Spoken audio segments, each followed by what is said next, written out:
Are you struggling for consistency in your sim racing? Does your iRating look like a roller coaster? If so, we have good news for you. The way to get more consistent is to first understand what you're doing differently than the professionals. And VRS is the answer. With our competitive subscription, you will have the telemetry, setups, tutorials, and everything else you need to fully analyze your driving. Our data packs and the ability to compare your driving with the best in the world will show you exactly where to adjust your inputs, change your driving line, and shave seconds off of your lap times. And our powerful and precise Direct Force Pro wheelbase and precision pedals are being used by some of the world's best drivers. All these champions agree that VRS hardware is not just the best on the market, it's also priced well below the competition. So if you're looking to upgrade to direct drive and the best pedals in sim racing, VRS is your answer. If you want to get better, get faster,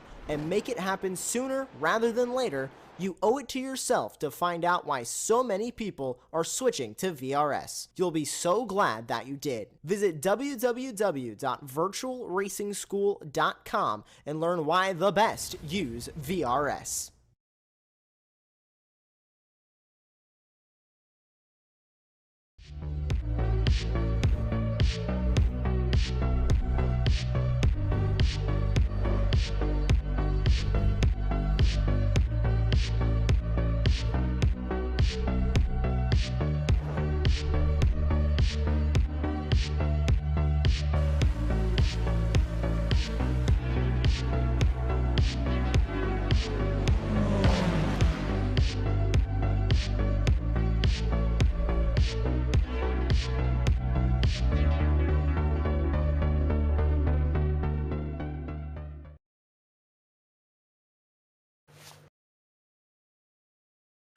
With one race in the books, we now move away from North America and head to Germany, to one of the most historic tracks in all of the world. Welcome, everyone, to the Hockenheim ring for round 2 of the ARL GT Trophy Series. Now, my name is DJ Clark, joined here in the booth by Andy Thompson with Lewis Ward as our director and producer behind the scenes. And Andy, Hockenheim has been a spiritual home of GT racing for many, many years, and today we get to see these GT trophy cars let loose in what promises to be a fantastic race.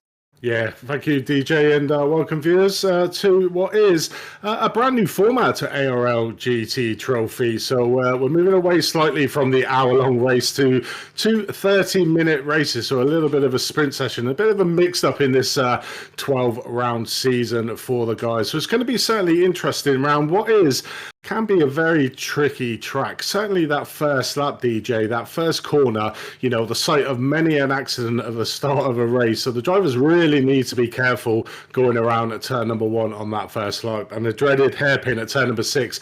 Always the chances take the late brakes going into that corner, and therefore make sure we do. But we'll have a look at the track here as we look around. So around turn number 1, as I was saying, you know, very wide open track, treacherous on that first lap. You know, see 3 or 4 cars wide with a long drag down into turn number 2. Narrows up slightly, slow corner, turn 2, opening up for turn 3 before we get through turn 4 onto the parabolica, the optimal place to slipstream and make that pass. Extremely long straight, so expect to see some really good passing here today at Hockenheim on the dreaded coming down into turn 6. You know, you need to be really brave on the brakes. Make sure you don't hit that apex coming down to this, or else you will go out wide, and wait. You got to watch as well. If you got a car behind you, you've got to optimally place your car on that inside to try and protect yourselves. Coming down into the very fast flat out turn number 7, down towards the tricky, another place for passing maneuvers that we will see today, turn number 8 into Mercedes corner. On to the relatively small turn 9 to the fast open right-hander of turn number 10. So expect cars to try and make a passing mover coming out of turn, coming down into mobile 1. Expect to see cars coming out onto the kitty litter on the left-hand side, just risking it that little bit, but always got to be brave. Coming down to the treacherous turn 12, the sack. Expect to see a few cars maybe taking a little spin coming down into 12. Getting right out wide on the exit to turn 12 to try and open up turn 13 and 14 to maximise the speed. And then coming down into the tricky 15, turn number 15, you've really got to get the exit right on 15 to get a really good drag out at 16, and that will finish your lap of the Hockenheim Ring. Expect to see some real serious action, certainly around turn number 1, turn 6, and coming down through into turn 12 of sack. So that's the course, DJ. Yes, it is, and plenty of good action, as you said, plenty of good areas to overtake, and we've also seen plenty of good areas for fight back around the circuit, so that is going to be something to keep in mind as we run. I want to run you quickly through our championship order, though, with only one race down as they go. Christoph Herbeno leading the way over Nils-Erik Isaacson, Carl Winkler there, Thomas Cope, excuse me, and Kimon Sapini. They're in the top 5 as they run. That is for your pro category there. As you can imagine, pretty close in running there with only one race down in the books. Moving over to the Pro-Am category, as we trade over to that, it is a very, very close running as well for them. Everybody continuing to be very, very close here as they run with only one race down. As we said, Martin Deckens there leading the way. Skemmer Brecken there in second with Greg Hubler in third. Lasse Sorensen and Alexander Scarrett in 5th. Moving on down there into the AM category now, that is going to be Ulter Holtz leading the way with 96 points. Graham Lynch, Russ Fowler, Krenling Swalsh there, and Luke Pines in 5th place in the AM category. But like we said, only one race down here, only the single race that we have seen at Watkins Glen. So this is certainly going to be a little bit more of where we start to determine who is going to be up at the top. I expect Christoph Herbeno to be trying to hold on to that position as much as possible. But as you also said here, Andy, with the new format, 2 30-minute races, I think that's really and truly going to amp things up a little bit. It's going to make things a little bit more intense as they run, and I think we could see a little bit more action in both of these short races. Yeah, we certainly do. But what also it does give the drivers the opportunity is making sure that, you know, if they don't have the perfect first race, they've got a second race to make up for that. Under the normal rules, they have the 1 hour race. So it's pretty much if your race is run and you have an accident, then you're pretty much just fighting to secure as many points as you can. But in this race, it's actually, you know, you've got the 2 different races, and the top 8 of the results from the first race will be reversed, and the rest of the grid will stay the same. So really good opportunity for the drivers that may be lower down in the championships to gain some valuable points here. And another sort of slight twist and change is that, you know, during the qualifying, they normally have 10 minutes to get as many laps in as possible as they can do. But here tonight, they've literally only got 2 laps to get the time in. So it's really going to throw the cat amongst the pigeons this round compared to the normal 1 hour sessions. Yeah, I think it certainly is. As we watch drivers here working their way around in qualifying, it's Dadswell, Herbino, Cope, and Isaacson there, the top runners for the pro field. Looking down into Pro-Am, see Martin Deckens leading the way. And I've got to give some credit here to Osterholt, who's been able to bring that BMW up into 8th place overall for the AM drivers. That is a fantastic run there for him. And Andy, we were talking a little bit before that this 10-minute qualifying session, only 2 laps counting. This is also going to put a little bit of pressure here on the drivers. You only get 2 laps to try to set a flyer.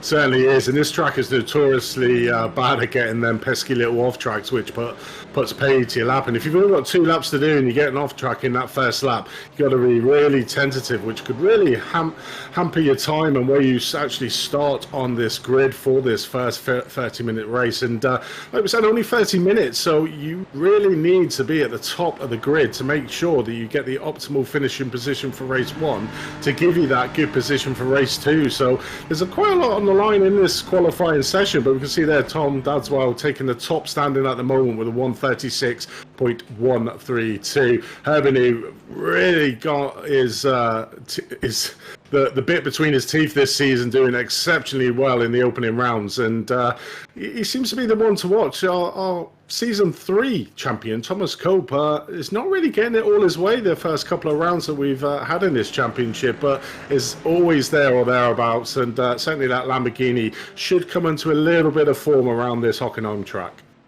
Yeah, I would have to think it would. That Lamborghini tends to be pretty good in a straight line. Also, very, very easy to rotate around some of the corners, so that's certainly going to help him out as they run.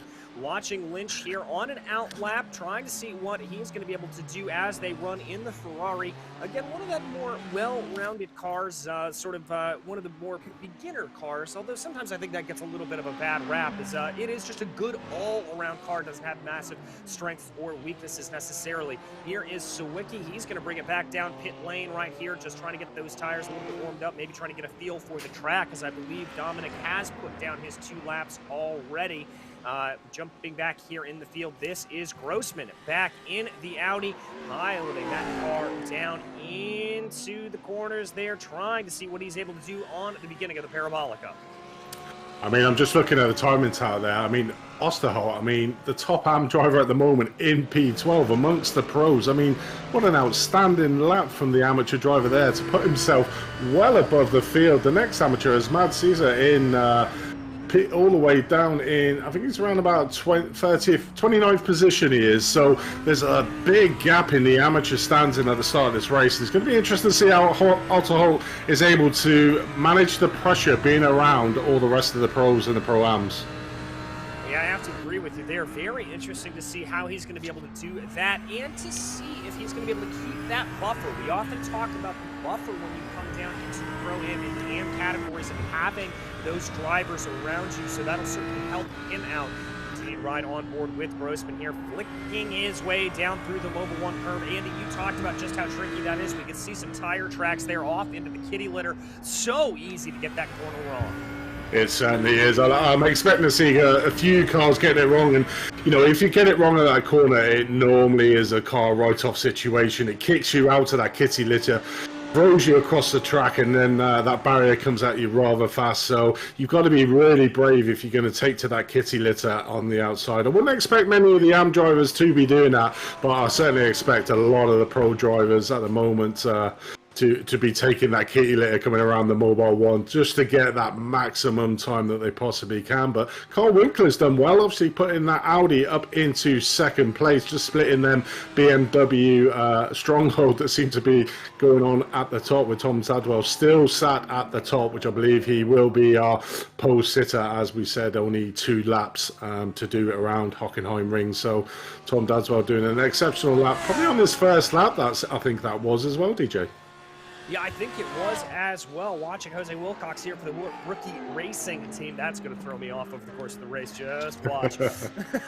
As we see him bringing that car through the final corner. Looks like Jose here has not been able to set a time down. So he comes there out of the Mercedes-Benz Arena section, coming down now into Mobile 1, bringing that Lamborghini around.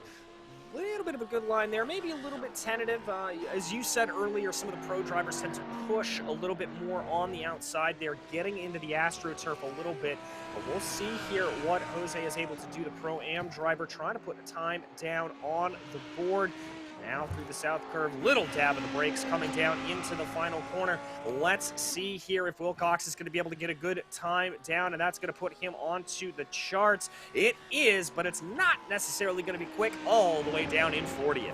Yeah, very tentative laps. You can see the corners. He wasn't really extending the track limits as much as he wanted. Probably just wanted to get that lap time in. He's in 40th place. Has got a long race ahead of him at the back of the grid, because with an extremely large grid tonight, the back of the grid will be back around turn number 15, going around into turn 16 and turn 15. So they've pretty much, when the race actually gets started, will be well at the back. But talking about obviously the starts, we've got a couple of pit lane starters here tonight: Balsa Sursky, Michael Palic and Paul Joseph Kliss. So it's going to be interesting how they react to the race. Yes, it is, and let's run you through that start of the race and how drivers are going to line up. As we said, it's going to be the Englishman of Tom Dadswell that leads the field here to the green. Carl Winkler to his outside, with Christoph Herbino and Dominic Sawicki behind them in row 2. Thomas Cope, your reigning champion, will be back in P5 with Mark Fletcher flanking him, Niels Erik Isaacson, and then Matthew Chris Danes, Kjell Larson there, Brandon Tabone, and Christopher Otterholt. Again, a great run there for Otterholt, being able to put that car up into the pro field. Then we have Kessler and Deckens behind them, Marsani, Lang, Stuart Wyness, Alexander Scarrett, Paul Caldeshaw, and Gavin Gardner there, as we start to get into a little bit of the meat of the Pro-Am field. Martin Panekevka there, and then Ronald Grossman, Jacob Behrens, and Renee Hugenhout round out your top 24. Lasse Sorensen will be lining up in 25th, with Schnebel there in 26th, Verschelst, and then Tom Bingham down in 28th. Christoph Regenwetter and Mads Semdraken there in 30th. Mads Sayer and Russ Fowler, DeWitt, Mocherik, Pint, and Lynch round out your 36 there, as we get back into the farther end of the field here, with Cromley Swalsh, Griffin, Rance, Wilcox, Chapman, and Healy in the top 42. McLuch there will be 43rd, followed by Thrain, Gill, Nuremberg, Trotsky, Bailey, and Slist. As you said, some of those drivers having to start from pit lane. And I'm going to be watching out here on that first corner. You mentioned it, Andy. This can get a little bit hairy, and with 47 cars, I don't want to say it, but I think there may be a little bit of a kerfuffle coming down there. Yeah, definitely. Well, I'm expecting to see 2, 3, possibly even 4 wide coming down into that first corner. And the problem you have with that corner, it's really wide and expansive as they go through that first corner. But on the exit, it really narrows up. So, you know, if a car does have an incident there, it could, 1, block the track, and 2, cause a cascading effect down the field. You know, the cars are going to be in close proximity to each other, so if a car spins in front of him, the next car will do avoiding action, and the car behind might not see him, so that might cause the domino effect that we sometimes come to see in iRacing. But, you know, the drivers need to be aware of that, and that's maybe where the pit lane starters may get a bit of an advantage and be able to gain some positions, because they will miss all the carnage if there is one round turn number 1. Yes, indeed, and a a very quick warm-up lap here, so not a lot of time to get some heat into those tires. That could present a little bit of an issue as well. As you can see, the field working their way down through the Sachs curve as the leaders here work their way now into the South curve. Here they come. Tom Dadswell already getting on the loud pedal, and there goes the green. We are racing in Hockenheim, and just as you said there, they're going to be coming down into the corner. The top three get themselves single file. A little bit of a bunch up there as they come in. Looks like about the top 10 or so are going to be able to go. That's Thomas Cope not looking like he got the best start there as we look down into the field. Brandon Tavone there in that Mercedes. Everybody sorting themselves out here. Our absolute fears not coming to fruition as they dive down into the Parabolica for the first time. Everybody keeping this nice and tidy. Yeah, it definitely was. You can see the carnage. All the cars just jostling for position in the rear of the picture when they came around turn number 1. But it seems like all the cars got through, which is a miraculous achievement in these races with 47 cars. So well done to the drivers. We come down here to the airpin for the first time. Tom Dodswell got a really good start off the line, but that Parabolica all the way down there is an equaliser that gets the field bunched back up. But Tom Dodswell still leads the race. Carl Winkler and Christopher Herbenau are your top 3 at the moment. Just looking at the AM driver, Christoph Osterholt, he's just lost a few positions, 5 positions, but still down in P17th, well ahead of the next AM driver, who's Russ Fowler in P32. So has a really good and promising lead, does Otterholt in the Amateur Championship. Yes, he does, and there is Russ Fowler, your second place in the AM category as he runs in that white and blue Mercedes, diving down into the corner. Looks like one of his teammates may have had a little bit of an odd run there directly up ahead of him.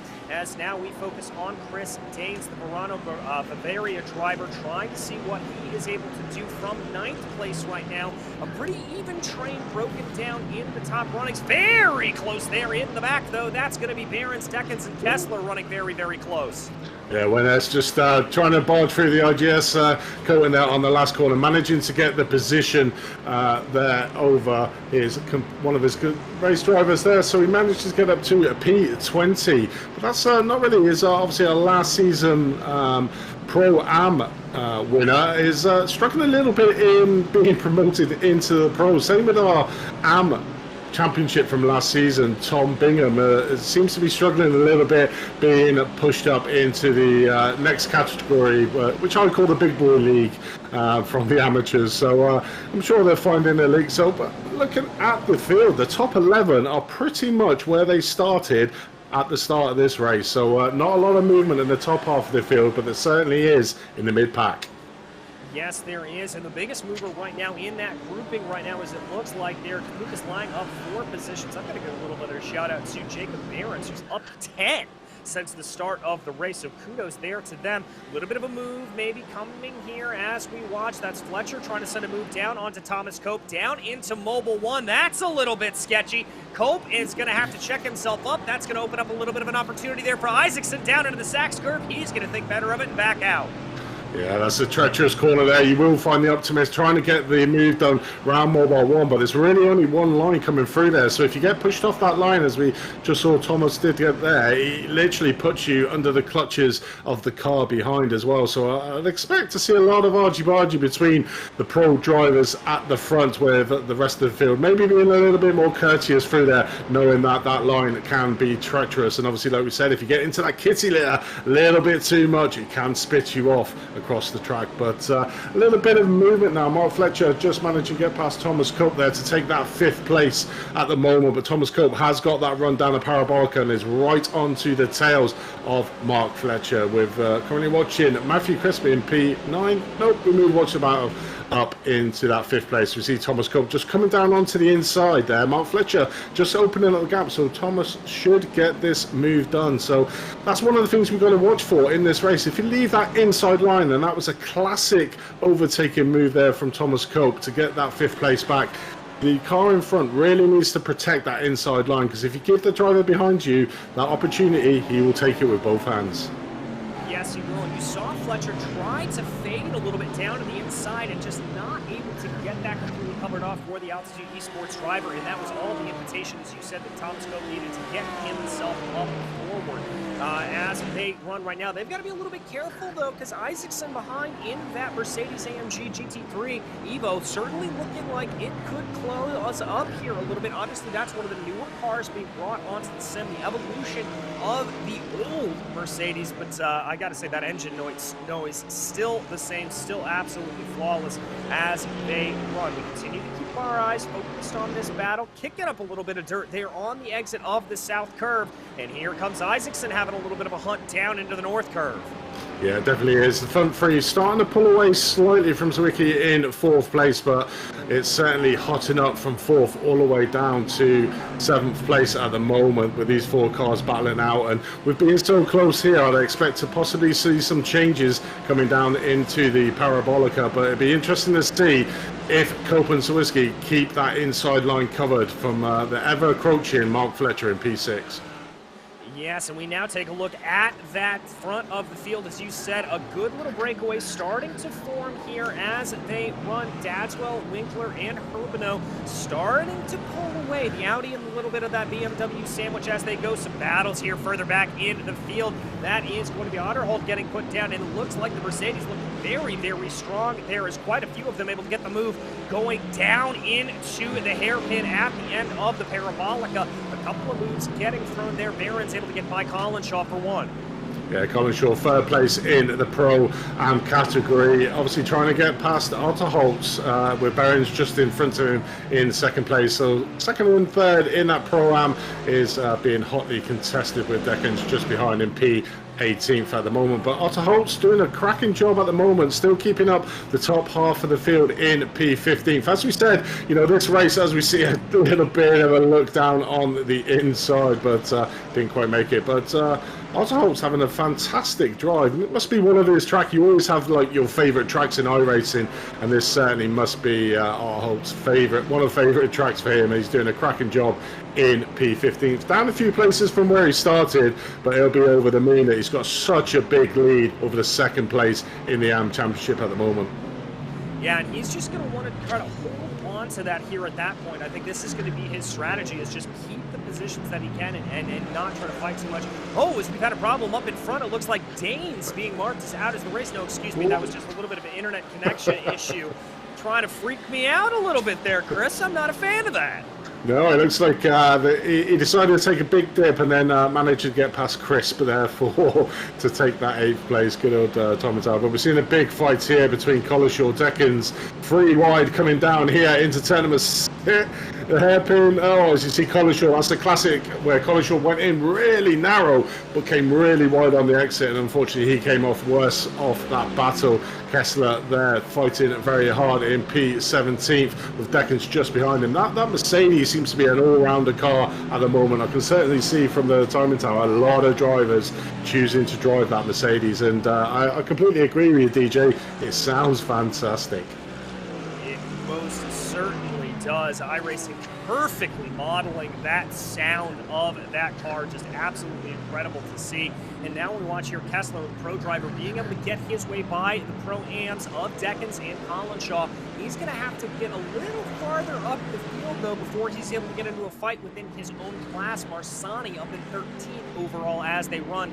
Kessler back in 17th as they work their way around. We check over here to the little bit of a battle that we were talking about. There it is, Marsani, currently the last in the sort of lead train here of pro drivers. Timone and Lucas Lang right up ahead of him, trying to get a little bit of a fight going here. Those Mercedes duking it out here. I think this may be a little bit of an advantage to Lucas Lang, who we've seen have some pretty fantastic drives over the course of the last couple of seasons. He's going to be hoping for a big heaping of the draft going down the Parabolica.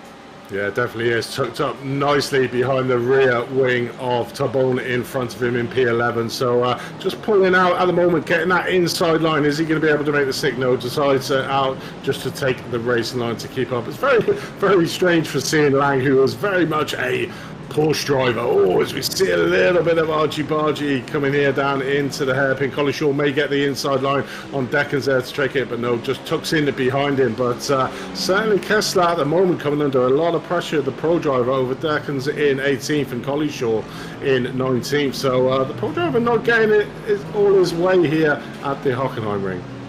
No, certainly not. And an aggressive move going down to the inside there for Paul Collinshaw in that very distinctive orange Ferrari. Maybe looking at a move going down into Mercedes, but not able to get it done. We've seen him take some attempts like that earlier on and in previous seasons. Likes to be a little bit later on the binders there in that Ferrari as they now work their way out of the Sachs curve here. About 10 minutes down in this first of two 30-minute races that we will have here today. Battle continues to be very close here for 17th overall. Deckens not letting Kessler slip out of his sights.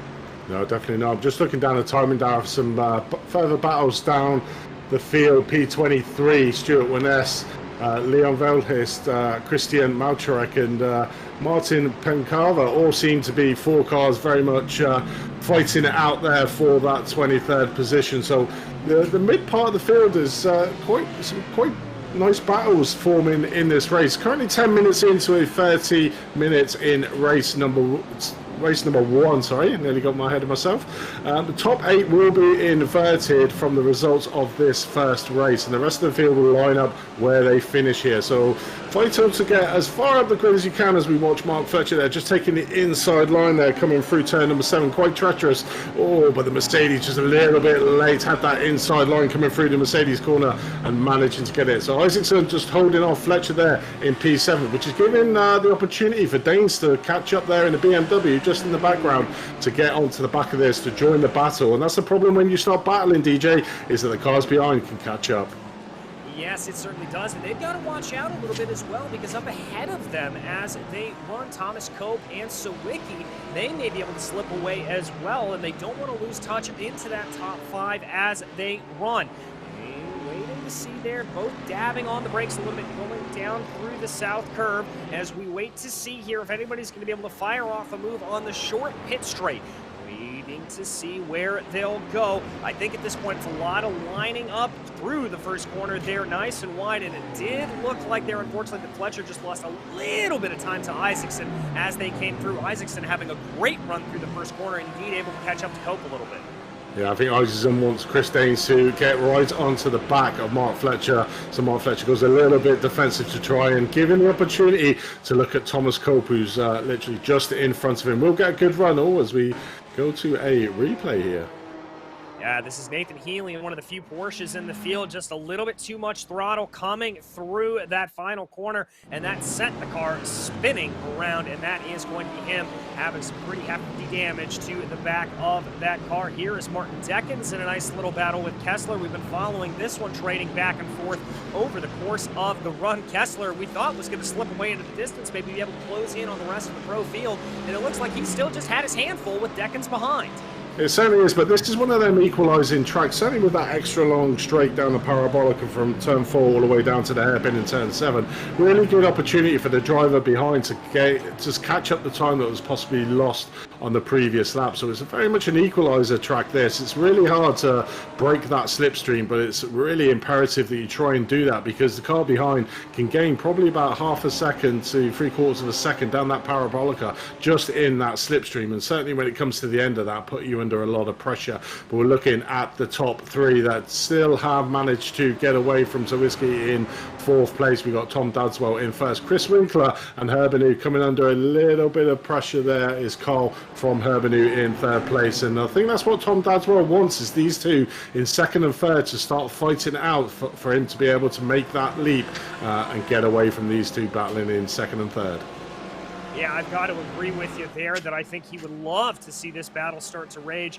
And I've got to say, Christoph Herbanu tends to be one of those drivers that we see sometimes having the red mist flow under his eyes. He tends to get a little bit aggressive sometimes. And so I wonder if he's going to get a little bit frustrated here running behind that Audi. Maybe try to send a big move down to the inside here, and we'll see what happens. Again, interesting to see Herbanu in the BMW this time. He was in the Lamborghini last season, just opting to change things up a little bit for this running. coming. Yeah, I think the BMW is a safe bet. You know, everybody seems, certainly last season, everybody seemed to jump into the BMW, but it's still a very competitive car. So it's a great all-rounder, really good top-end speed. But what's really good about the BMW as well is it can take curbs really well, as we see Hermany just taking it really wide there in the kitty litter. Getting a little bit squirrely on exit, but managing to keep the car. But yeah, the BMW seems to be a very safe choice for this season. But it certainly seems that the Mercedes, being the new car to iRacing, everybody wants to race that Mercedes. But Hermany just using all of the track, not really gaining a lot over Winkler in second, with Time and Tower doing a little bit of a funky thing on stream there. So trust me, they're not out up in front. No, they indeed are not. We jump you back into that Pro versus Pro-Am battle. Martin Deckens and Kessler as they run coming down across the start-finish line with just about halfway done here in this race as we officially take past the halfway point here at this. And this battle just not subsiding at all. It really looks like, as you said, the great equalizer here of the Parabolica, just keeping everybody nice and close together. Kessler not able to stretch his legs, although I will say Barron's up ahead of him, another one of the Pro-Am drivers starting to fall back into the clutches here, and that may help Kessler out a little bit as they start to build a little bit of a draft train. Yeah, it certainly is. As you can see there, you know, it's really frustrating if you're the driver in front. You get that little bit of a gap, like 0.8 of a second sort of advantage. You just see it all eroded going down into that Parabolica. It's absolutely disheartening. But we're sort of watching the battle up here at fourth place at the moment. Thomas Cope sort of lost. Oh, in fact, he's actually got past Zawicki in 5th place at the moment. So Zawicki was that 4th place for a long time in this race, but Thomas Cope sort of putting the hammer down a little bit, but has got a lot of gap now. So 4 seconds to that front battle up in front, but he's got to watch behind him. They're just literally, you can see 4 cars there just lining up behind Thomas Cope. But now Thomas Cope's got a little bit of fresh air. We might see him stretch away a bit. Yes, indeed, we might. And you saw there Zawicki just having all kinds of problems coming through that final sector. Really, really squirrely there as he got pushed offline by Cope and by Isaacson. And now it is going to be Mark Fletcher that's going to be interested in trying to be able to take the position away from that number 198 BMW up ahead of him. Here we come into the draft train on the Parabolica, waiting to see what will happen here. Is there going to be a little bit of a fade from Zawicki to maybe block off that run, as you talked about, trying to see what it is? There's the move there from Fletcher in the back. He's going to have to be later on the binders going down into the corner. He is trying to carry momentum there. Yeah, great passing move there by Fletcher. Just feinted that inside, outside move and then dived down to the inside. So a great move there by Fletcher. Zawicki in 7th place, nearly got caught by Christine. Christine just takes a leap up into the Mercedes corner, pushes Zawicki out wide onto that onto the Mercedes Benz, loses a load of timers, is now in the clutches of Crisp in P9th, and he may actually lose that position as well, as we see Crisp on the inside here into Mobile 1, real treacherous. Oh, Zawicki just getting pushed out. I don't know if you see that contact between Zawicki and Crisp, and wow, okay, Zawicki just taking him along for the ride there. But treacherous trying to overtake on the Mobile 1, that's for sure. Yes, indeed it is. Zawicki just having a terrible lap, going from bad to worse over the course of it. That's going to see him fall all the way down into 12th place overall. He's going to have a lot of work to do as you just get a little bit thrown off around here. You lose that rhythm, specifically coming into the 2nd and 3rd sectors, and that is just what can happen. You get thrown out there, and certainly that's what happened to him. Focusing now on Tabone. Lucas Lang trying to close in behind in that fellow Mercedes AMG GT3 as they run out of the Parabolica now. Getting a nice healthy helping of the draft here is Lucas Lang. They'd like to maybe be able to get themselves up forward into 8th place. Remember those top inverted positions. That is going to be a big, big talking point for race 2. Yeah, it certainly is. These two really need to work together to try and claw in Larson, who is literally just in front of these drivers. So, you know, if they if they play it right, then those two could be battling out for that P8. If they start battling, it could give Larson's the effect of getting away and securing that pole position for race number 2. So they need to work together. Not Lang just needs to stay behind. Just needs to stay behind Timon to make sure that they can get up on the back of Larson, and then I'm pretty sure in the last 10 minutes of this race we'll see all the battling between these 3 drivers to get that pole position for race number 2. I'm sure we will as well, but we focus back in on the leaders here, and indeed the driver who qualified on pole, Dadswell, continues to have Winkler and Hermano very, very close behind him. Looking like the gaps are expanding ever so slightly. They're hovering at about 0.5 of a second as they run, but not all that much between them. Thomas Cope trying desperately to hold on to the back. We talked about him running away from Isaacson after getting that move done. It just doesn't look like he quite has the oomph. I think the draft coming back to bite him. It certainly is. Has just caught up a little bit over the front 3, but nothing significant at the moment. You can see him just in front of him. It must be frustrating that you just can't get onto that slipstream, like you say, on that coattails of that third place to pull you in. So Thomas Cope has it all to try to do to get up. Only got 10 minutes left of this first race, 20 minutes done. And what I must say, DJ, is that the whole field have been really kind to each other during this race. We normally see absolute disasters on this racetrack, but it's been relatively safe and clean. So a big shout out to the drivers on that. It's giving everyone a fighting chance to race out on track and not be in the pits. Very much so. Everybody giving a lot of room here. We've seen some strong defensive moves over the course of it, but not squeezing down, pitching off necessarily, and getting into accidents. Really, that issue we saw with Sawicki was really the only major incident that we have had out on track thus far. And as you said, credit to the drivers. Focusing back here on the battle for the lead, a little dab of the brakes from Tom Dadswell, going down into the final corner, trying to line everything up nice and well. Winkler's been able to pull down by, let's call it, about a 0.5 tenth as they run, able to put down a little bit of a better time there, trying to see what he can get going down and through. We're going to have some lap traffic to deal with. I don't think that's going to cause too many headaches for these drivers, but still could just be a little bit of the fly in the ointment here that Winkler is hoping for. Yeah, it definitely is. And these 3 drivers pretty much stuck together. I mean, we get Dadswell just getting there. He's got 0.3 of a second. Winkler just behind him. So Winkler may make a move coming down here down the Parabolica into turn number 6 of the hairpin if he feels brave. But certainly looking at it, as we see him there, just showing his nose there to Dadswell, saying, I'm here. I've got that opportunity to get you if I'm that close coming towards the end of the race. But these top 3 pretty much glued together at the moment as we look back for this battle here. Lang trying to make a move on Taboni on the inside, managing to get it done. Taboni takes it a little bit wide, so may get the cutback here coming around here, but no, just tucks in behind there. So Lang, after a long portion of this race, trailing Tabone, has managed to get past him and has now got his sights set on Larson's in front for that P1 for race number 2. And here comes the move for Christoph Hermano, sending it down to the inside of the Mobile 1 curve. Is he going to be able to pull that off? Yes, he is. And that has been a horrible lap by Dadswell. That is him down there. This was all precipitated going into the Mercedes-Benz Arena section. That was Winkler and the Audi sending a move to the outside there of the BMW, getting it done.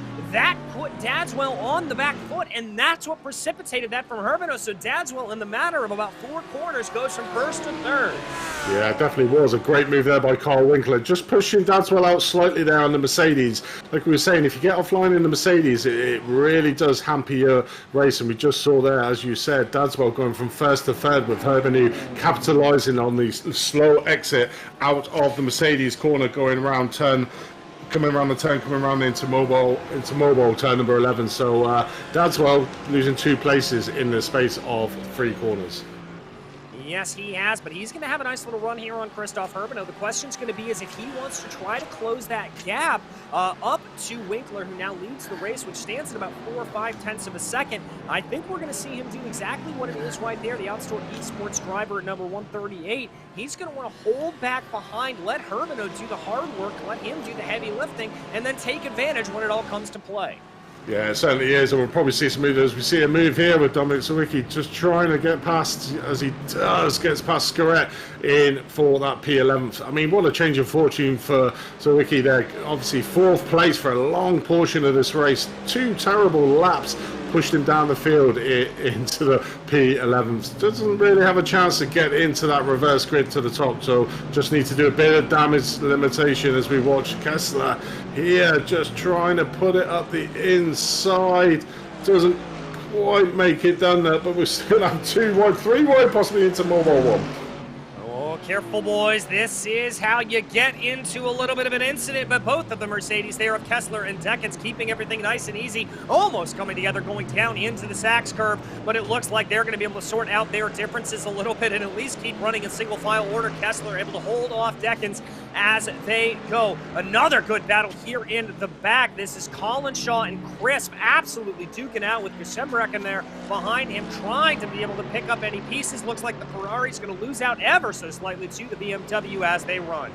Yeah, it certainly is. We're getting into the meat part of the race here, the sharp end, where we'll see them over exuberant moves just to try and get them extra positions, and this is where we're going to see a lot of the cars possibly losing a bit more position. Certainly if you're trying to make an overtake and get it slightly wrong, you could push as well out, as we saw with Dadswell at the front of this race, being able was currently on board with Mark Fletcher in P6. Had a great race so far, has Chris Daines behind him in P number 7, so a battle here for the 6th place. A little bit of a gap between himself and Isaacson. The top 5 sort of scampered away here from Mark Fletcher, 3 seconds ahead, so that battle for Mark Fletcher is all over P6, but Isaacson there sort of in a little bit of no man's land at the moment. Thomas Cope just in front, managing to get ahead, and Fletcher a bit far behind, but we rejoin the battle here for P8. Larson is under pressure now from Lang. That gap has come right down, so Lang is in the opportune position here to possibly take that P8 and the reverse grid pole for race number 2. Yeah, he's looking for it, and Lang really wants to try to get it here as they go. Only 4 minutes left to go in this race. It's Mercedes versus Mercedes versus Mercedes as they run and cross over the start-finish line, trying to see what it can do here for the 112. Everybody running a little bit wide there on the north curve. You can see Lang just trying to carry that momentum out to the outside, letting that drift across the track as much as possible. Larson holding on to that position. Good run there through the Einfahrt Parabolica as they go, trying to see what they can do. And if they start to battle a little bit too much here, Tabone is going to be the one to be able to pick up some pieces potentially. Yeah, it has a double slipstream effect, so Brandon Tabone just getting there a little bit off, but will be brought up at the end of this straight as we see Lang just making a little look onto Larson, trying to get him offline. I think Larson did sort of mess that corner up slightly, and that's brought Lang even closer to the back of Larson. So Lang will be looking in these last couple of minutes of this race for that 8th position as we see him, as we just get off, as I think a move was just about being made. Yes, indeed, and that was going to be Marsani there on Behrens. Behrens able to get the move done on the 105 BMW. Looking for a little bit of a fight back there is Sandro, but I don't think he's going to be able to get it going down into the corner, and indeed, that is not going to be the way to go. Going to have to just tuck up behind here and see if anything can happen going down into this next part of the circuit. Jumping you around a little bit more, this is the battle for P6 with Chris Daines and Fletcher up ahead of him. Daines looking like he lost a little bit of touch here in the last couple of laps. Certainly is. I'm just looking down the timing tower. Otto has managed to do a fantastic race, only losing 6 positions from where he started for in P18th, but well ahead of the 2nd place AM driver Russ Fowler, who's in P28, so a really good points haul for our AM leader at the moment there in P18th. But Russ Fowler's got a decent gap over what was our pit lane starter, Barsi Tursky, who's in 34th position, so he's had a really good race himself in the amateur class. In the pro class, we got a race here for the top Alexander Scarrett and Jackal Burb's teammates in 12th and 13th, looking to try and do in there, but obviously we got out front in the pro. Carl Winkler and Chris O'Hervey and Tom Daswell still fighting it out. Yep, they're still duking it out here as that's going to be Daines able to make the move by Fletcher, rather. As we said, looked like he had a little bit of a bad lap, but able to recover quite easily as they go. Trying to see what they can do Now, is there going to be any response here from Fletcher as they run down through the Mercedes-Benz Arena section? Time ticking away here. I think we're going to be white flag at the line. Yeah, it certainly is. So Mark Fletcher leading for the majority of this race in P6 over this battle, as managed to be overtaken by Danes now. So Danes has got ahead of Fletcher, but with that Fletcher being just behind him, as close as he is, it will make it very interesting for the last lap. But as we should be going around for the white flag lap, we've got Carl Winkler out in front, Herbenu trying to chase him around, but Tom Dadswell just falling off the back a bit, and he's in now the clutches of Thomas Cope. So he's done a fantastic drive to get up to these front three drivers, and he's got an opportunity of a podium here as Thomas Cope. Yeah, and we talked about the number one here, the Olympus Esports driver, and maybe being able to pull onto the back of the field, and it looks like that certainly came true right now as they go, with Cope trying to be able to close in here. He's going to get a nice helping of the draft behind that big boxy BMW as they go through the Parabolica. He's going to start to close that gap down a little bit. It's about 2.5 tenths of a second as they go into the corner. There's the move from Cope. He thought about it, then moved back to the inside. Not going to go for it, holds himself out. Yeah, I think he's going to look for the move down into the Mercedes corner. That's probably the only obvious point that we can do. So Thomas Dadswell needs to be aware of that the ever approaching Thomas could be, or he could be relying for P4 at the moment. But it's going to put a lot of pressure on Dadswell for that last podium position at the moment, as we see Thomas Cope just trying to get onto the back of him, but fastly running out of track and opportunities to make that overtaking maneuver. Yeah, I think he's going to just run out of time here. Maybe if Cope had about one more lap or two, he could have been able to do it, but it certainly doesn't look that way. Carl Winkler now bringing his car through the final couple of corners here. He's going to have a little bit of lap traffic in front of him in the form of that Ferrari, but I don't think that's going to slow him up in the run to the checkered, and indeed, it is going to be Carl Winkler for Core Sim Racing Legacy crossing the line and taking victory here in the first round. Herbeno, Dadswell round out your podium with Cope and Isaacson in the top 5. Yeah, Fletcher managing to not secure that P6 over Chris Danes. Carl Lawson manages to keep ahead of Lucas Lang for that reverse grid pole for race number 2. Brandon DeBone in P10. So risky after a really good start to the race there, down in 11th place. Alexander Scaret takes the top honours in the Pro-Am category with a teammate Behrens behind him there in 13th. Then we got Marcini, Kessler in 16th, Decker Alterholt managing to secure that 18th position. So really good points haul for the amateur driver there. Yeah, very, very good run. Sorensen crossing the line in 26th as the final finishers here wrap up their lap with only a 30-minute race. Not a whole lot of drivers finishing a lap down. But not nearly the fireworks that we were anticipating here today, Andy, but certainly a good run nonetheless for everybody. And I think drivers are going to be pretty pleased with being able to get through Hockenheim unscathed. Yeah, it definitely is. But we'll go for a quick break to catch our breath, DJ, before the race 2, and we'll bring you the results on the return after this ad break.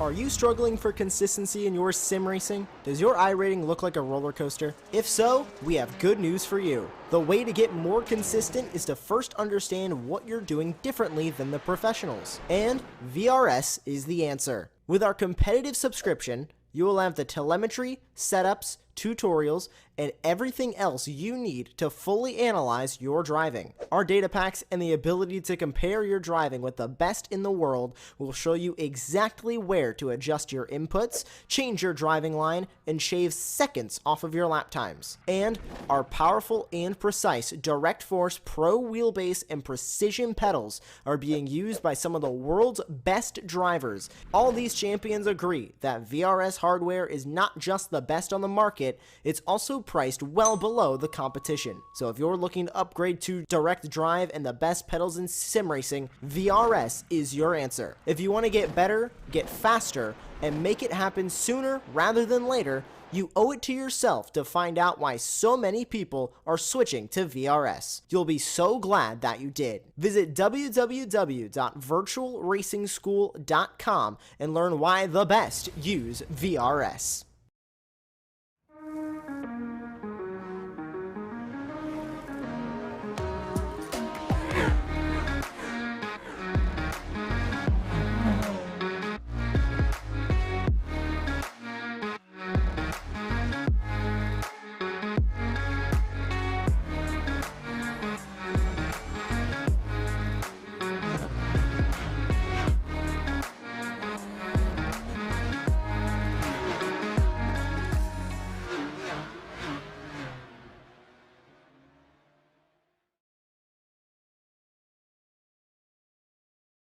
Welcome back to the Hockenheim ring. I am DJ Clark, joined here in the commentary booth by Andy Thompson, with Lewis Ward as our director and producer behind the scenes.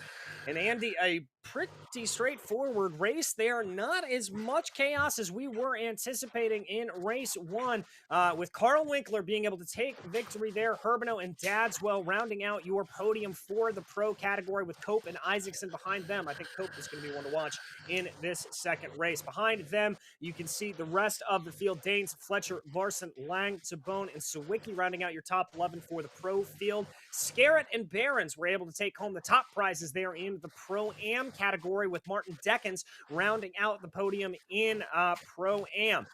Moving down a little bit in the order, Christopher Otterholt, as we talked about, with an incredible run to be able to bring that car home in a great position, 18th overall, and the winner in the AM category. Matthew Crisp not exactly having the run that he would have liked out there today. Gasembreken there in 20th, Paul Collinshaw, Paluch, Malcharek, Panevka, Sorensen, and Verhelst there in 26th. Russ Fowler able to take second place in the AM category, with Ronald Grossman behind him in 28th. There you can see the rest of the order as it works its way down. Taruski was the driver, able to take the third place in the AM category. A very, very good, very clean race, as we said, Andy. I've got to kind of wonder here if that was maybe a little bit of calm before the storm, and we may see a little bit more elbows out here in race number 2. Yeah, it definitely was. Extremely good racing throughout the whole field. You know, really clean race. It was down to the racing on the track rather than big incidents, which is always good to watch, and certainly for our viewers, although they probably do like a little bit of carnage every now and then when they watch it. But a really good first race with a lot of fighting and close fighting. Clean racing. But yeah, race number 2 may be a completely different story. So let's have a look and see what we get for that first corner round here at race number 2. A lot of people trying to make some positions up that obviously failed in that first race. That is correct. And also we have, remember, a reverse grid here of the top 8 for this second race. And that is going to mean that we've got some quick drivers in the back of the field, and they may be trying to push their way forward a little bit more. It is going to be up at the top of the charts there. Larson, Danes, Isaacson, Cope, Dadswell, Herbino, Winkler, that are your top 8. Everyone else starting in the position that they finished. Yeah, it certainly is. I think you were right thinking that Thomas Cope may be the one to watch in this second race. He clawed up on them front three really quickly in like 5 or 6 laps. He got up there. So, you know, as long as Thomas Cope can get a really clean start and manage to make a decent run on the front ones in front of him, and try to get past them nice and clean and nice and early, he may put a lot of pressure over the likes of Tom Dadswell, Carl Winkler, and Christopher Herbinu, who are the ones probably that are going to be trying to chase here. But certainly going to be an interesting second race ahead of us. 30 minutes ahead. Let's get down to some racing. Let's get down to some racing indeed. It's going to be Ketil Larson that leads us to the green here in his Mercedes-AMG GT3 Evo, bringing the cars through the final corners. Is he going to have the jump like we saw Tom Dadswell have in the first race? Well, we've only got one more corner to find out. Field bringing their way now through the south curve, ready to get on the loud pedal. And there goes the green. We are racing in Hockenheim. It is a pretty orderly start there. A little bit less single file than we saw in the last time. A little bit of 2x2 going down now into the corner. Looks like the leaders are able to sort themselves out. In the mid-pack, they get relatively single file as they run. No major kerfuffles that I can see coming down there, but almost 3 wide. That's Cope on the aggression, making it very hard into the start of the Parabolica. Yeah, it definitely was 3 wide. Thomas Cope really turned to push his luck, trying to get the positions done, managing to get a move done, but certainly put a lot of pressure over those drivers going to 3 wide there. You see Herbinu just at the back, lurking menacingly, and our race 1 winner. All 3 coming down into the hairpin, all trying to hug that inside line. We're going 4 wide into the hairpin on this first lap. Just all make sure we get a little bit of bumping. Herbinu getting a little bit caught up in the middle there, and as we can see in flash, we got a spinner at the back. This could mess up the rest of the field, and a car facing the wrong way coming out of the hairpin, 2 of them, so everyone just managing to get through, but for the spinners it's a hard day. As we see Lang, was that Lang take out the car number 260, I think it was, there at the back. Oh no, it's all carnage at the back of the field. Oh, and trying to wait there for the track to get clear, doing the right thing, but just having a little bit of problems as they did it. And that is going to absolutely shuffle around the order. As you said, a big hit there in the back. We focus now on Thomas Cope. We said he was going to be the driver to watch as he tries to get a little bit of a move here on Chris Danes. That Lamborghini pushing its way forward. Carl Winkler also up 2 positions. Dominic Sawicki trying to make up from a relatively tricky first race and be able to close back in. He finds himself in 7th. Yeah, definitely is. The big loser there in the first is Herbenu down into P10, so losing a few positions there. As Herbenu obviously getting that little bit of door bumping on the hairpin on that first lap. Didn't get it spun around, so his race is not over. We know he's a very quick driver that will make moves on the drivers in front of him. Does have Tabone in front of him, so be interesting to see if he will make a move here down the Parabolica, but pretty much all the drivers getting the slipstream off the ones in front of them, so sort of neutralizes that effect on this opening line. You can just see like a long procession from the top like 15 drivers there. A little bit of a gap from Behrens back down to Deckens in 14th, but nice little compact while as we see the drivers coming into the hairpin to try and make a move. But yeah, a lot of pocket battles starting to appear in the second race, but still relatively clean, and all the drivers got through that first corner again, so big kudos to the drivers. Yeah, certainly. It wasn't that first corner that we sort of been talking about having the battles come out in. It certainly looked like coming down through the hairpin itself. As that is Lucas Lang throwing a big one to the inside there of Marstani, but running wide, coming through Mobile 1, and that's going to cost him 2 positions as he works his way down into the Sachs car. Behrens there, able to recognize and get himself back up forward. A good play there from him. Lucas Lang now is going to have a little bit more work to do as they go. And he's got problems slow through the final couple of corners. I'm not sure what happened there. I wonder if he got a slowdown. He must have, because he was extremely slow and almost like stopped. Luckily the drivers behind just on a little bit of door rubbing with him, but certainly looked like he had a slowdown because he's back on the pace at the moment, but certainly losing out there, going through Mobile 1, taking that extra bit of kitty litter, just threw the car off, and unfortunately lost 2 positions there, and then a further 2 on the last couple of corners, but certainly all kicking off. Paul Collishaw just trying to consolidate his position, but we see Carl Winkler just going on his inside there, coming out of the Parabolica, but Paul Collishaw will tuck in behind and use the slipstream to its maximum effect. And there is Thomas Cope getting a little bit forced out wide. That was Chris Danes that was able to get his elbows out and put his BMW back up into 3rd place. Not liking the way that Cope was able to get by him and recognizing an opportunity. Cope's also got to be a little bit wary there behind from Isaacson charging up through the field as we see them go. Now Winkler, Dadswell, and Herbeno, your winners from the last race, they do not make in the pace up here that we necessarily thought they would have. They're farther down in the field, but here is the battle for the lead. Larson and Fletcher right now, Mercedes versus BMW. Fletcher thought about a little bit of a move, but decided not to go for it. Yeah, looks like there's a lot of action in the midfield. Alexander's correct, falling down the tumbling team, so must have had an incident. Did the IG Coatings iRacing number 2 driver, he was 2nd place.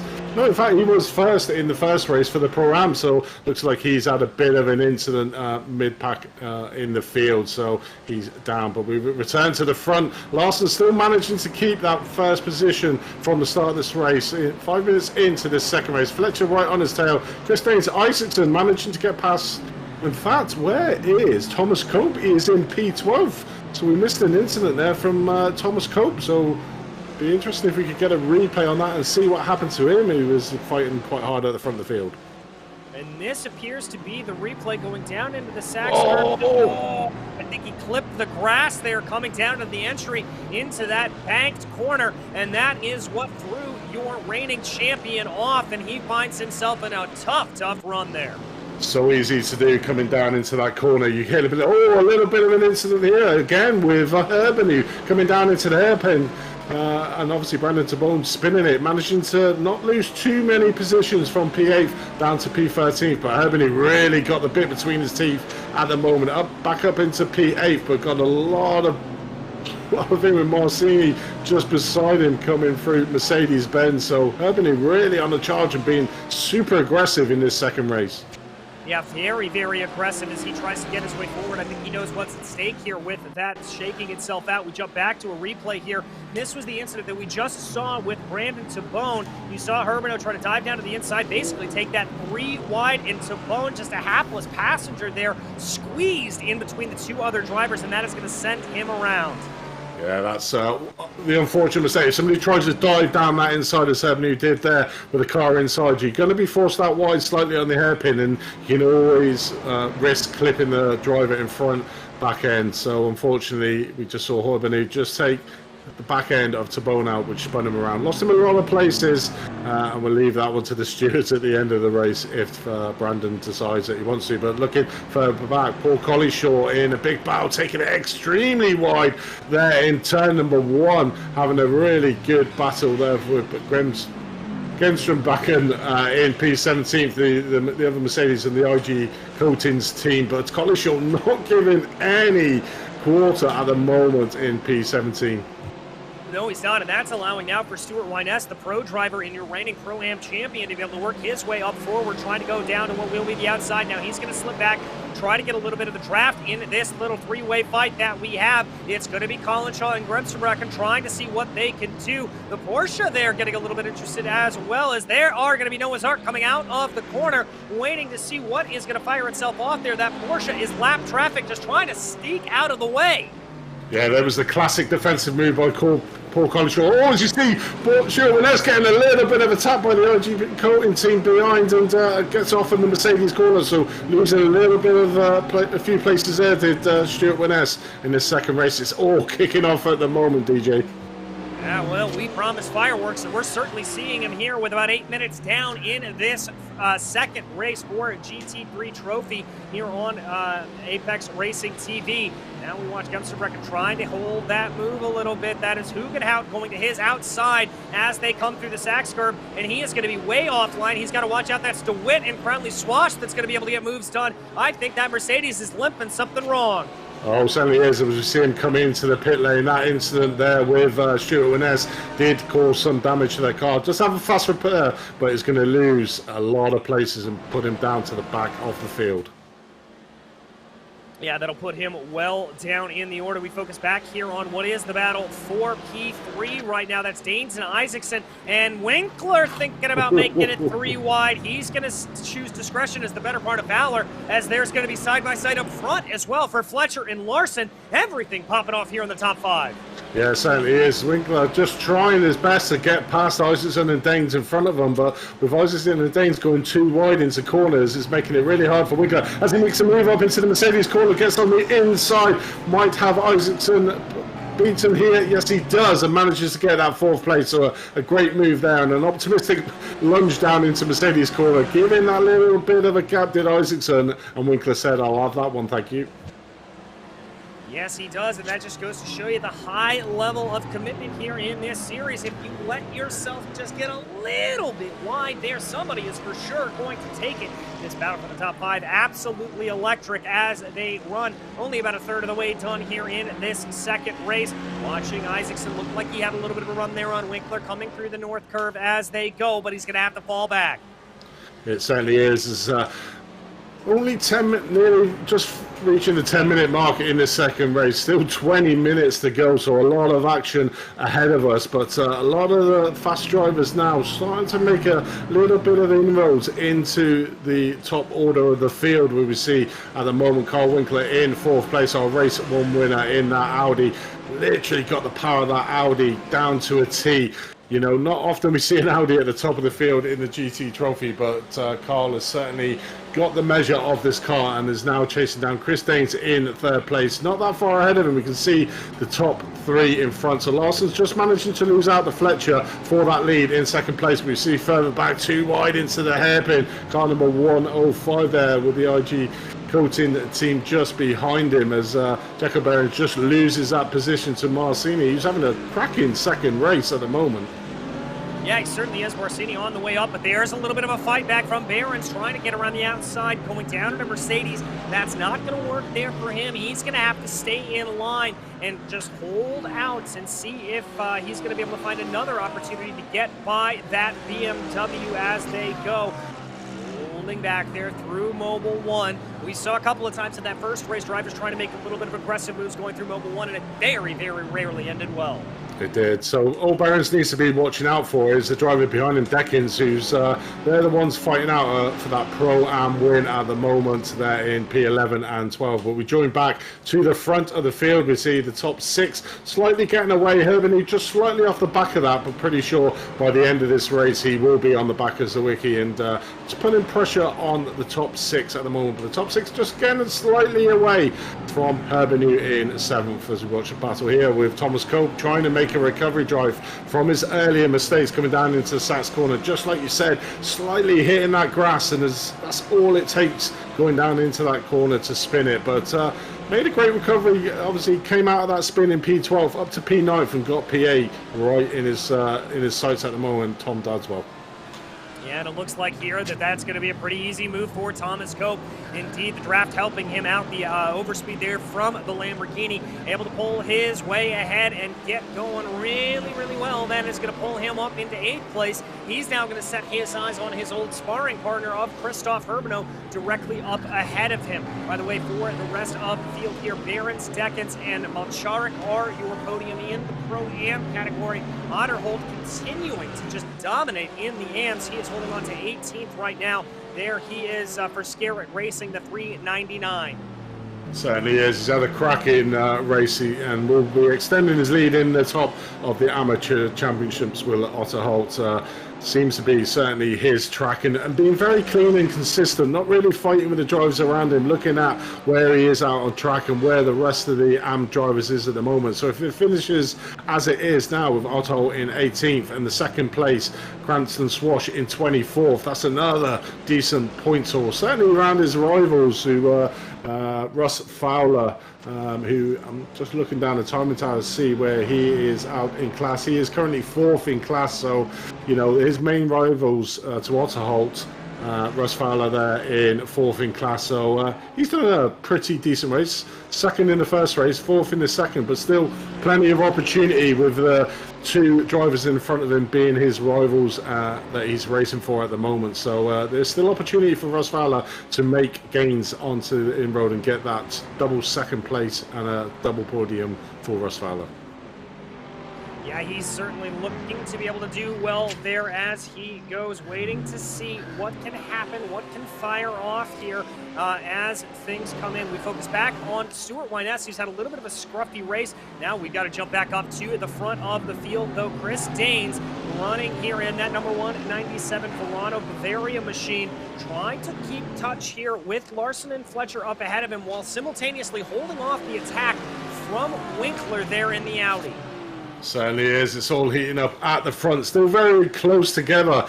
Nobody really getting away as we just look at Leon Velheist in 19th position in the Porsche, which seems to be not really the car of choice this season. It seems they've really messed up the dynamics of that car from last season. It was really a well-planted car, but the Porsche being really twitchy now around corners and not really the driver's choice of car, you know, and that obviously just shows with Lucas Lang, like you were saying, in the first 3 seasons, he was that avid Porsche driver, and this season deciding to go to the Mercedes. So the effervescent Lang deciding, I'm not going to go with the twitchy Porsche, they've sort of ruined it, and decided to jump ship and go with a different manufacturer. Yeah, it just goes to show you how tricky that new Porsche is as we watch Christoph Herbano here under a little bit of an attack from Danes behind him. BMW versus BMW as they fly their way down the Parabolica, halfway down in this second race, by the way, as we take past the 15-minute mark. Ooh, defensive move there from Christoph Herbano, trying to squeeze Danes as hard as he can down to the inside. Now switches back, trying to carry as much momentum as he can around the outside. That's going to be a tighter line for Danes, but he's going to make it work through the through that hairpin. Yeah, it definitely was. Chris Danes just wasn't going to give up. Herbert was just trying to push him out as much as he could. I think Chris Danes managed to put his wheels on the grass, but decided, oh, I better go really deep there. Lucky not to capture the back of Chris Danes' cars, but certainly won't be happy that he lost that position. But what it has done is now given Thomas Cope the opportunity to get onto the back of Herbenu. So this would be a real clash of the titans between these two drivers. You know, exceptionally fast, and Herbenu will not give an inch to Thomas Cope. So Thomas Cope's going to have to make sure that he makes a clean, nice path at the right opportunity, because Herbenu will not make it easy for our Season 3 champion. No, he certainly will not. It's going to be a battle, as you said, of our Season 3 champion and our current points leader right now in the form of Christoph Herbeno. So we're going to have to see how that plays itself out. The gap holding right now at about 0.5 of a second as they fly out of the north curve. But remember, we have talked time and time again just how much you can be able to close in when you get into the draft here down the long, long parabolica. I think that is definitely what Cope is going to be hoping for. He certainly is. You know, he's in that opportunity position, only 0.6 of a second back from Herbenu. He'll be literally right on the bumper of the BMW car in front of him. But Herbenu's got a nice tow from Chris Danes as well. So will Herbenu repay the favour and dive down the inside into the hairpin? No, he decides to play it nice and clean and just keeps up. But you can sort of see the gap, 0.6 of a second at the start. Thomas Cope right onto the back of Herbenu, and Herbenu right on the back of Danes. So really big equaliser is that parabolica when you're this close racing between it, which makes great viewing and great opportunities for passing manoeuvres throughout the 30 minutes of racing here at Hockenheim Ring. Yeah, it certainly does make for some fantastic viewing, and now it looks like Herbeno, as you said, is the one on the attack, trying to see if he's able to get anything by Danes. Thought about a little bit of a move to the inside there, going through Mobile 1, but discretion proving the better part of valor. Both of the cars dipping a little bit into the grass. Herbeno again trying to take a little bit of a look. All of those half-hearted looks there, Andy, that is just going to be opening more and more doors for Thomas Cope. It certainly is. You know, Herbenu just showing his nose at every opportunity to Danes in front, and Danes just seeing the lights of that BMW behind him, literally just trying to make a move, and that's a real good ploy from Herbenu. Is that, you know, Chris Danes does not know when Herbenu is going to make that move, so he will be on edge, which will put him off his normal line, and he'll be trying to just be super defensive. But like you say, that does give the opportunity for Cope to maybe capitalise if the passive mover that Herbenu does, possibly on Danes, is a bit audacious. Might give Thomas Cope the opportunity to make the 2-for-1. It may indeed. Both drivers there, Herbeno and Cope, looking like they got a good run there coming out of the Einfahrt Parabolica. It's now going to be a look for the inside for Christoph Herbeno. That will be the outside when they get down to the hairpin. Cope going to think about making it 3 wide. He's going to fall back the line there. Herbeno is going to try to carry the momentum around the outside, but that's going to open up the door. Just go! Thomas Cope alongside Christopher Herbenu. Herbenu got a little bit better of a run, but Cope still got his inside wheel onto the inside of the track coming down here into Mercedes, but will be on the outside. So Herbenu's lost out there. You know, I think he got held up a little bit by Chris Danes, so I think Thomas Cope has managed to get that 7th place over Christopher Herbenu. He will be spewing in that BMW.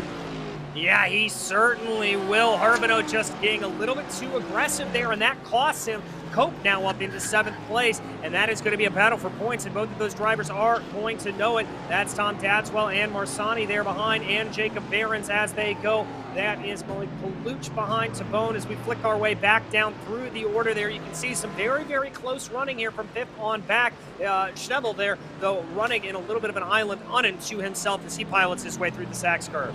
Yeah, definitely. It's that battle for the Pro-Am at the front. Behrens seems to have managed to pull out a little bit of a gap between himself and Deckens in P14. So he's got Palic and Brandon Tabone in between him now. So Behrens got a little bit of breathing space that did have Deckens right behind him for a large part of this race. But Alterholt making some moves on the Maltrek, the Pro-Am driver in front of him. Ooh. No, he does. I thought he was sliding down there, was Alterholt, but still managing to keep that P18th place. So doing a cracking job in between all them Pro-Am drivers is Alterholt.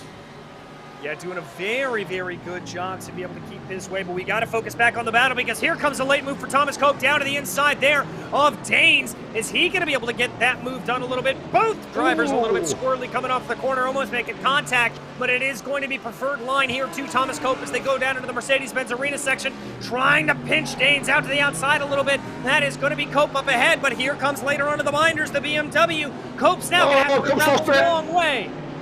Cope's lost it too. Herbany got better to run out there. Thomas Cope just trying to make that move, and that's what I'm saying about getting offline in that Mercedes corner. You get slightly offline, and basically you just lose a track ton of time. And basically Thomas Cope just opened out his steering wheel a little bit too late, got a little bit wide, and gave Herbany the opportunity to get that position back. So where Thomas was actually trying to get in 6th place, he's just managed to put himself down to P8. Not at all what he wanted to have happen as they go working their way out of the corner. When we have a quick break of the action, I want to thank a few of our sponsors, including Virtual Racing School, which helps you to improve your on-track performance with over 50 data packs, road and oval racing, setups, track guides, data analysis software, and one-on-one coaching.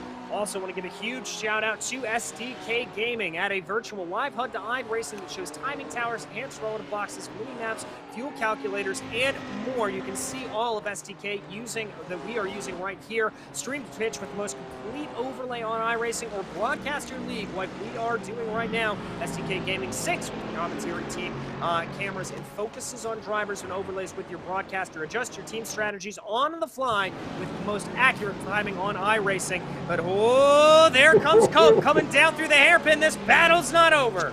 It's certainly not. Thomas Cope really wanting that P6 at the moment over Chris Danes, but has to get past the rather wide BMW of Herbany at the moment. But it just seems to be like a yo-yo at the moment. It really seems to be this area of the track that the drivers are making little mistakes, making that opportunity move to try and get that passing move, and unfortunately losing the position.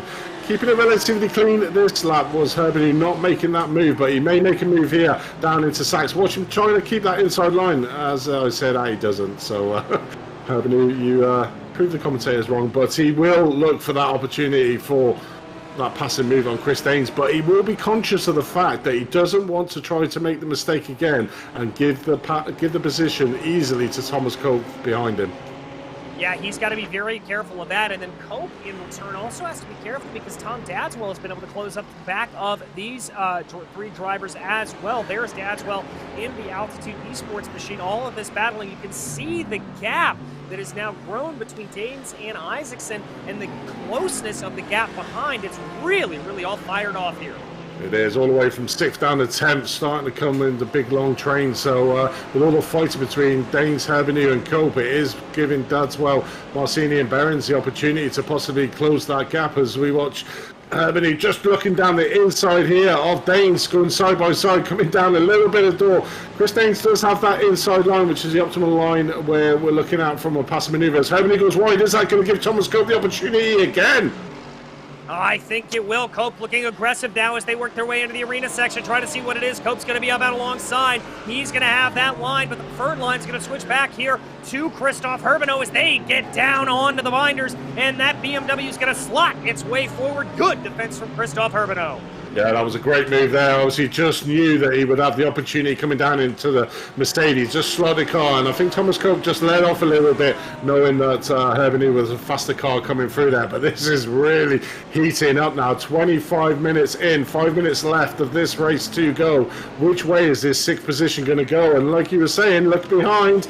Here comes the rest of the field. Tom Dadswell, Marcini, Behrens, all just queuing up behind this battle we're watching for 7th place at the moment, where Chris Danes is sort of keeping his nose clean with Herbany and Thomas Cope just battling so hard just to try and keep that position in. But you can just see the train there just starting to form. It's going to be a fantastic last 5 minutes.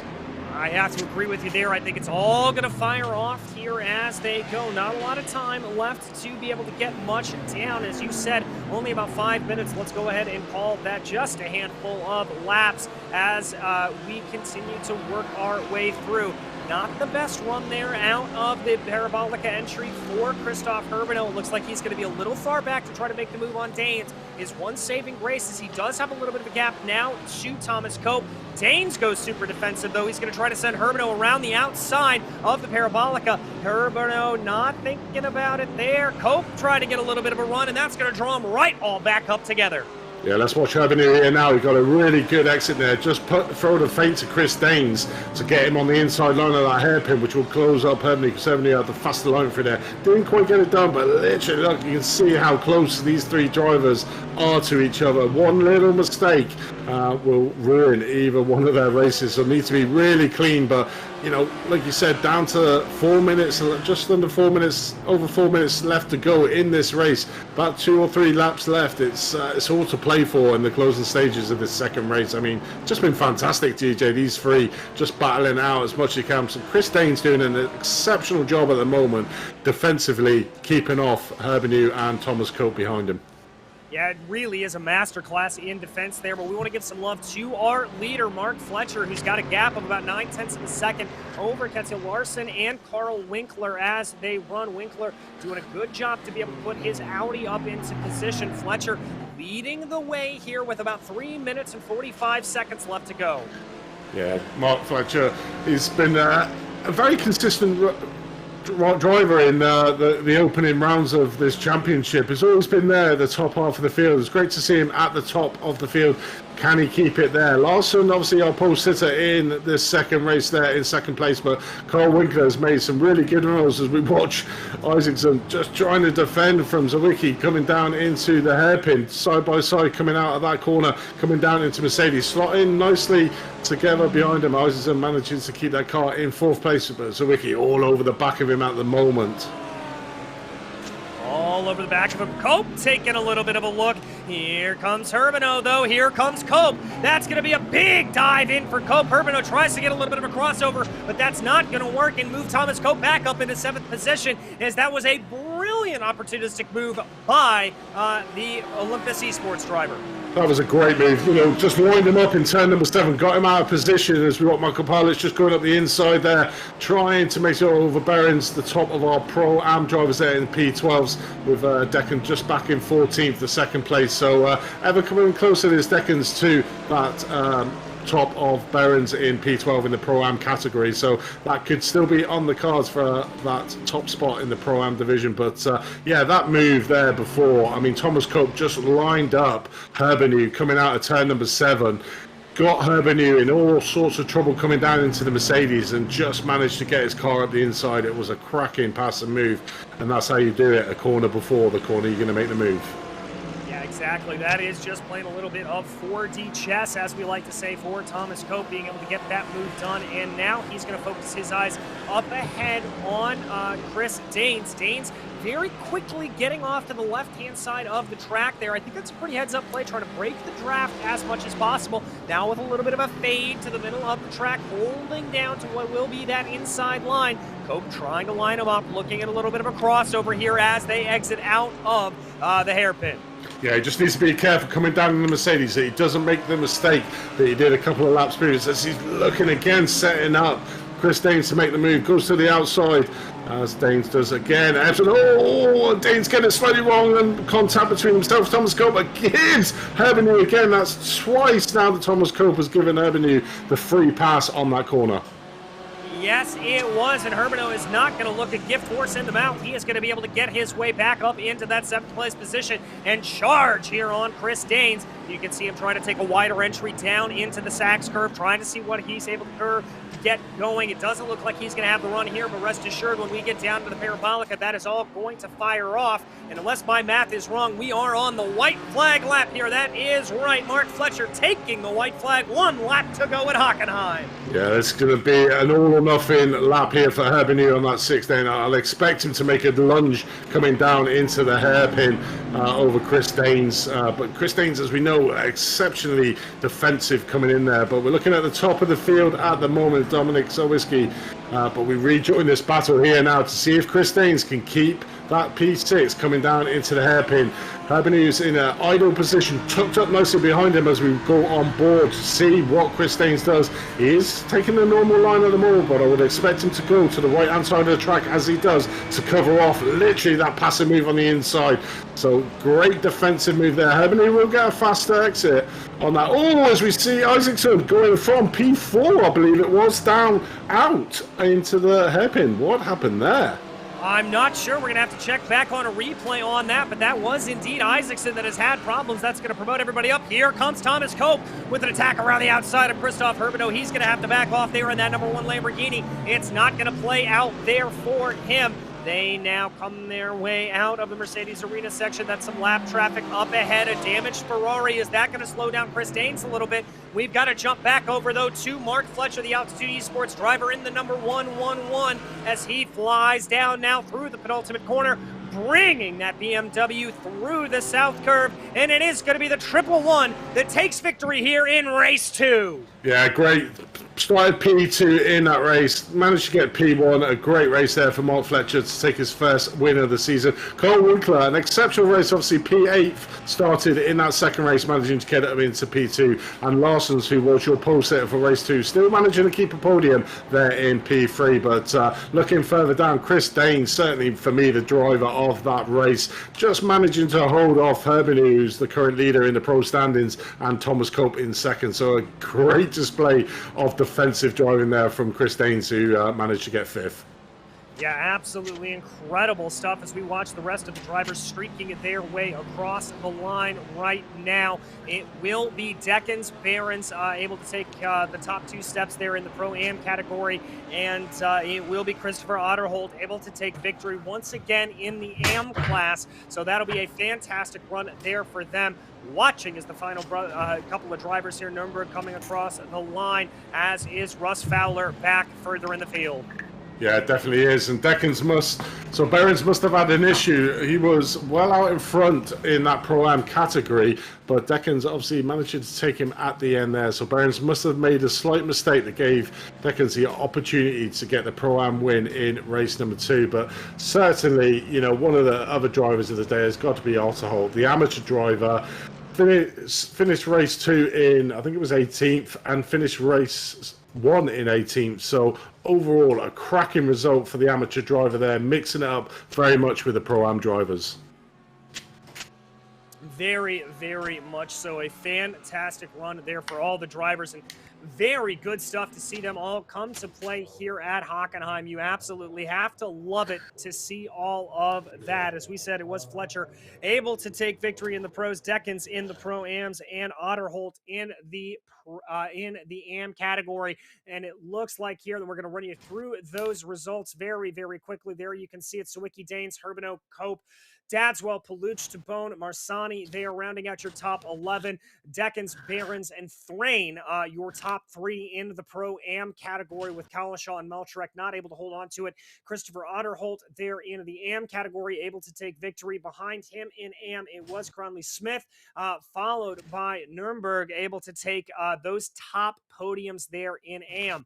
Running down through the rest of the field, you can see Kessler, Scarrett, Grossman, Bailey, Wyness, who just had a very, very tough run of things out here today. A little bit heartbreaking there for him.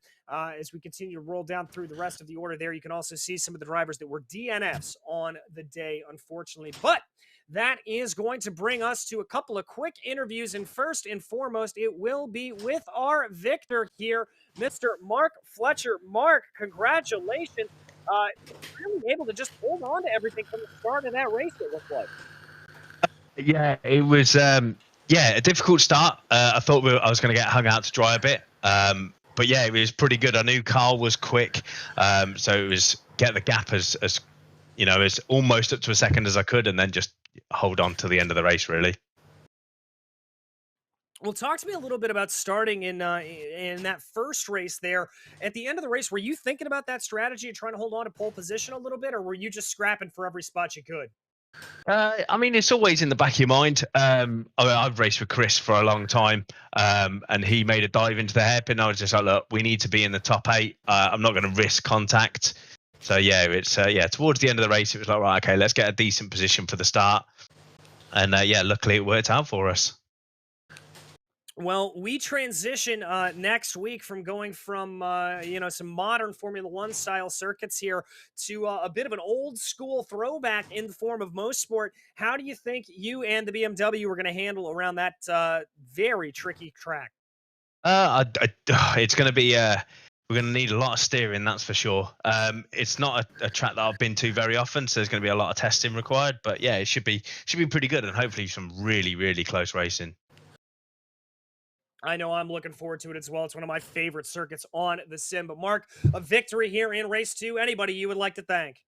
Yeah, just all the guys that race for me at Altitude Esports, and then our sponsors, Finding Speed, Sim Stickers, Freem, Acertech, and Sim Racing Studios. And thank you to Phil for doing the paints.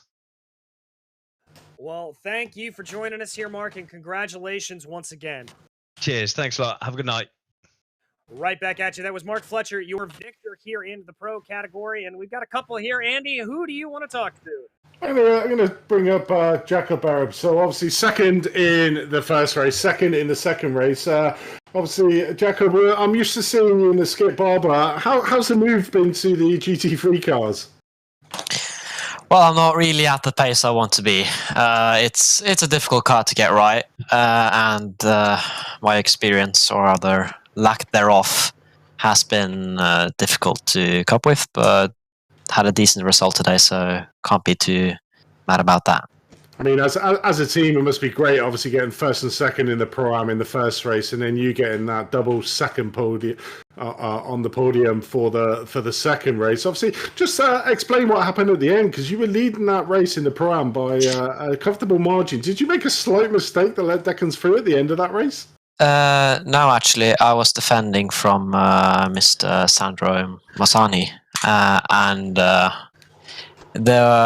into the last hairpin, I think it's the Bosch curve, there was a tiny incident, and I dropped down a few places. But it is what it is. I've had a chat with him, and it's all good. That's racing. That hairpin can be a very tricky place, but still getting 2 second places overall is a great. And obviously, as a team in that first race, getting the first and second, so some good points to be had by the IGL coaching iRacing guys. And considering you're learning the GT3 car, you're doing an exceptional job from a step up from the Skip Barber into the GT3. So, where do you want to be at the end of the season? Well, I want to win the race. That's the goal, at least. And I've had to miss one race, and I might miss more, sadly. So I don't know how realistic fighting for the championship is, again, with my rather bad first race. But you never know. And if Formula We taught me anything, is that anything can happen at any race. Yeah, definitely. Well, great 2 second place positions here at Hockenheim. Is there anyone we'd like to give a shout out to before we let you go? Of course, the team, IGL Coating, iRacing, and Sandnes Trafikkskole. Great guys. Practice is just awesome with them every time. It's fun, and everyone plays off each other to make everyone better. And a special shout out to Alexander Skara. Yeah, he currently everything that I use except for my chair is borrowed from him. So I would like to give a huge shout out to him.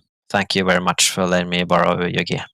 Well, thanks for letting him borrow that, because you did exceptionally well. So good luck in Mosport next week, and good luck for the rest of the season. Thanks for joining us. Thank you very much. So there was Jacob Barron, second place in both races in the Pro-Am. And over to you, DJ.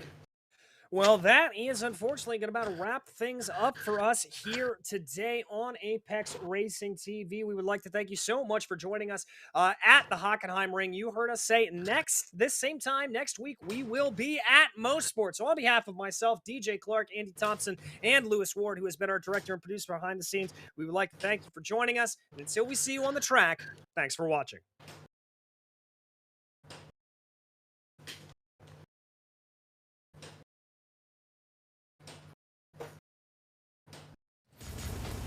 Are you struggling for consistency in your sim racing? Does your iRating look like a roller coaster? If so, we have good news for you. The way to get more consistent is to first understand what you're doing differently than the professionals. And VRS is the answer. With our competitive subscription, you will have the telemetry, setups, tutorials, and everything else you need to fully analyze your driving. Our data packs and the ability to compare your driving with the best in the world will show you exactly where to adjust your inputs, change your driving line, and shave seconds off of your lap times. And our powerful and precise Direct Force Pro wheelbase and precision pedals are being used by some of the world's best drivers. All these champions agree that VRS hardware is not just the best on the market, it's also priced well below the competition. So if you're looking to upgrade to direct drive and the best pedals in sim racing, VRS is your answer. If you want to get better, get faster,